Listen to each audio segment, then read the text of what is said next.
Hello everyone, how are you doing? It's another time for one of our rants. Not as Rants, but we're gonna finish it with a motivational yes, snippet. yes. So obviously following the news, H&M are have redefined their sizes, and they are making their clothing bigger. Now I know James said the men's sizes are pretty good, but I know that the women's sizes. No, they're not pretty good, Claire. I actually noticed this. I actually noticed this about You 6 months said to a year ago. So I know I've been at H&M for decades because I'm that old. But I've always been a medium. So I get a medium t-shirt in H&M. It's a nice, snug fit. And then I was back in the UK. I haven't been there for a while because there isn't one here in Ibiza. I was back in the UK. Oh, t-shirt. Grab the mediums. Go to the changing room. They're all baggy on me. So I'm thinking, have I shrunk? Have I not? No, you know what? Now I need a small in H&M. Small. And I wouldn't say I'm particularly a small guy. So I get where some of these people are coming from with H&M, to be honest, because it has been, I've always said it is a little bit hit and miss. So this isn't like a dig at H&M. It's more of a dig at what is now termed, I now found out because I looked this up, is vanity sizing. So we knew about this anyway. We were discussing this like a couple of years ago because there was another article that came out saying that a lot of brands, particularly for women, have made their standard sizes bigger because as a population we are getting bigger. So that's fine, but what's happening there is brands are playing, as the name suggests, to people's vanity. So because we're getting bigger, these brands have thought, I know, we'll make our clothing bigger because psychologically these people are going to feel better about themselves if they can get into the size they got into 5 years ago. And then the other brands go, hang on a minute, that woman feels really, really great getting into that size, which is clearly a lot bigger than the standard size it used to be. So I'm now going to up my sizes to make her feel better because I know she's not going to shop here if that brand over there gives her a better experience and she fits into it and looks amazing in it, even though the sizings have completely changed now.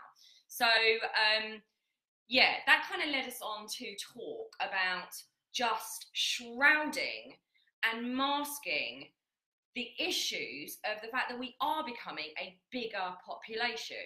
And James is going to talk a little bit about something that you read the other day. We're all about, on our retreats with our academy, we're all about empowering people to make intelligent choices and healthy choices with their food.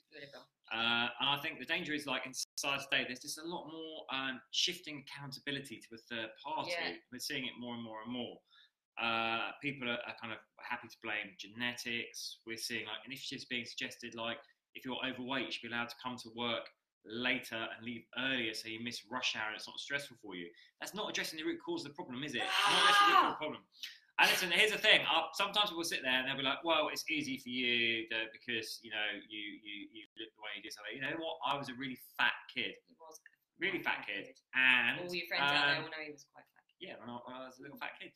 And I love food. You know what? I could sit there eating cream cakes all day and exercise. But I know that momentary happiness actually will make me very unhappy in the long term.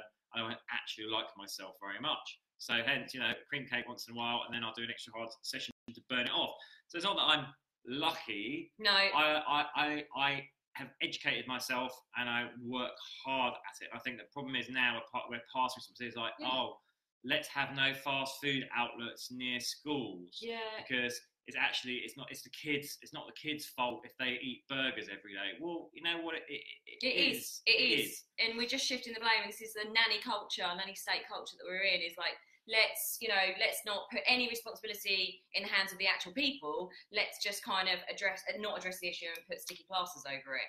So how about we educate everyone how to eat healthily, cheaply, and have a healthy balanced diet with exercise, and we'd all be so much happier and so much healthier. You know, like psychologically, again, it's you know, we all know that obesity is also a psychological issue. So let's stop just talking about the actual food and also start talking about the mindset and helping these people with the psychology side of it. So that's our little rant. I just had to show. Shall I show? It's very brave of you to show that. Yeah, you should show. Okay, so everyone probably thinks that I've always been like this. I know some of my friends know that I haven't been, but this was Me, about 2 dress sizes bigger than I am now. And that was about 10 years ago. So, yeah, fairly long time ago, but I've been up and down. Then I went incredibly skinny. I'll share a photo of that. My body issues have been all over the place until about, I would be honest with you, about 8 years ago. But it is about educating